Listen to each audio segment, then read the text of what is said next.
السلام عليكم ورحمة الله وبركاته ومركلة إيو إنجنير مبارك محمد maanta casharkeena wuxuu ku saabsan yahay intaan maanta gelin casharkii hore dadkii ila socday kulli waa ila socdaan wuxuu ku saabsanaa present simple present tense casharkeeni saddexaad wuxuu ku saabsan yahay maanta present perfect tense present perfect tense tensiga saddexaad is used for an action which has just completed or finished.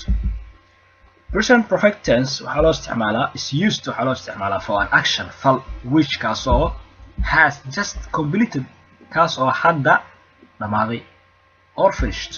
Bismillah waa finished and completed. Okay. Present perfect tense waxaa loo isticmaalaa fal hadda dhow dhamaaday. Okay. Formula qaacidadiisa marka. Present perfect tense qaacidadiisa waxaa waaye subject plus have ama or has plus past participle plus object. Okay.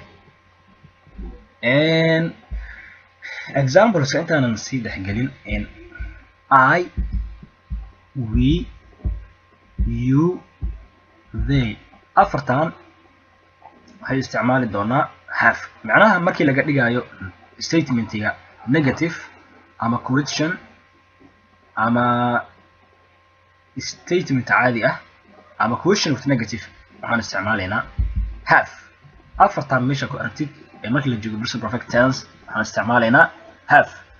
Okay, he, she, it saddexdaan meesha ku aragtid waxaan isticmaali doonaa markii laga dhigayo negative and question with negative affirmative or statement waxaan isticmaalaynaa has. waa qaacido jirta waa insha Allah tusaalahan sii dhexgalna marka I have just written my lesson. I have just written my lesson. I have just written my lesson. I have just written my lesson. hadda dhow ayaan casharkayga qoray macnaha waxaa waaye casharka waa qortay hadda dhow ayaa qortay macnaha waxaa waaye casharkii adoo qoraayo waa ku dhamaaday casharkii waa dhamaysay inta iska dhigtay marka buugii waa dhamaysay waa isku dabooshay agtaadaa dhigtay that means marka waxaa leedahay casharkii waa dhamaysay macnaha waa qortay markaas waxaa leedahay I have just written my lesson. casharkaygii I have just written my lesson. casharkaygii waa qoray hadda dhow ayaan qoray. I was subject. Have waa qaacidadii waa have waa kaas waa rulekii. I have waa verbkii sorry and marka I have just written and waa bigii ama verb to bigii have inkastoo okay sorry and written marka waa past participle. past participle inaan kusii dheeraado ma rabi laakiin hal tusaale ayaan ka bixinaya. written oo kale written hadda waa past participle laakiin asalkeeda waxay ka timid right markay tahay waa verb.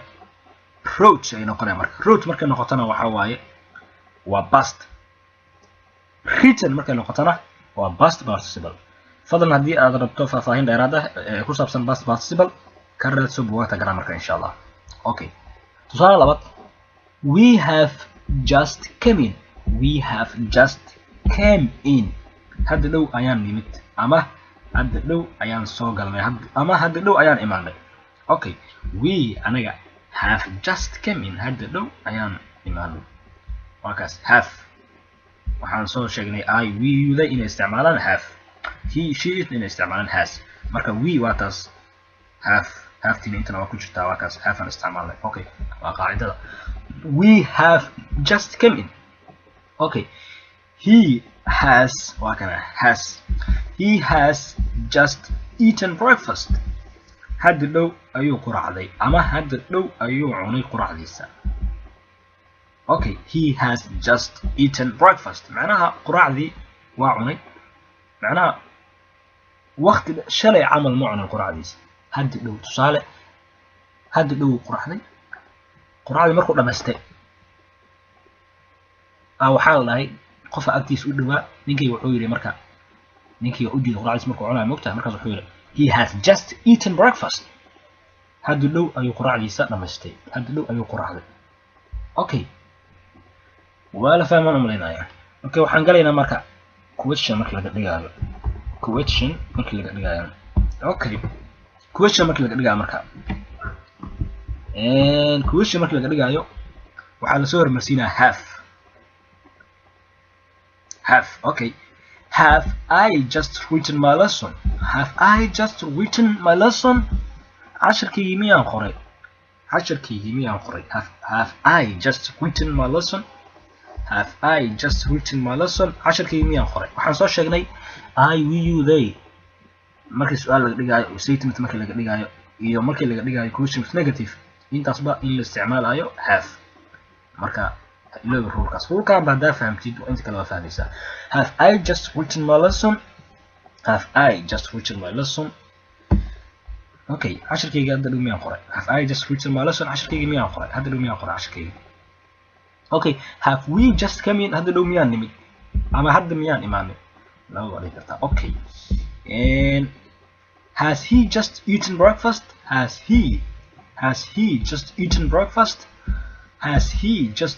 breakfast hadda dhow miyuu quraac cunay ama hadda dhow miyuu quraacday okay intaas waa dhihi kartaa okay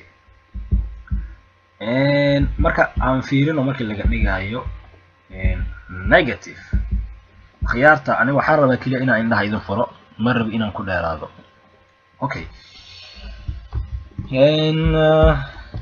negative markii laga dhigayo marka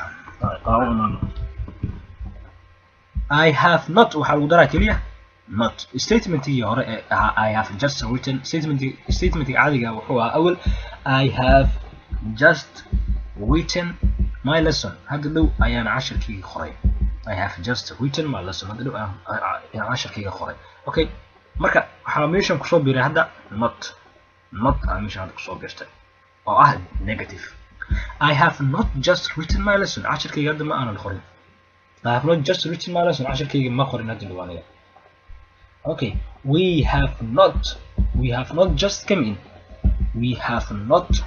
just come in anaga hadda dhow ma aanan imaanin ama anaga hadda dhow ma aanan nimid okay he has not just eaten breakfast asaga hadda dhow ma uusan quraacin ama asaga hadda dhow quraacdiisa ma cunin intu waa dhihi kartaa okay marka waa la fahmaan umaleynaya insha Allah maanta casharkeena ku saabsanaa present perfect tense waxaan u maleynayaa in si fiican loo fahmay fadlan inta ayuu ku egyahay casharkeena maanta la soco qiimaha kale soo socda insha Allah marka ha iloobi inaad channelka subscribe garayso si casharada kale soo socda la socota insha Allah. Assalamu alaykum wa rahmatullahi wa barakatuh.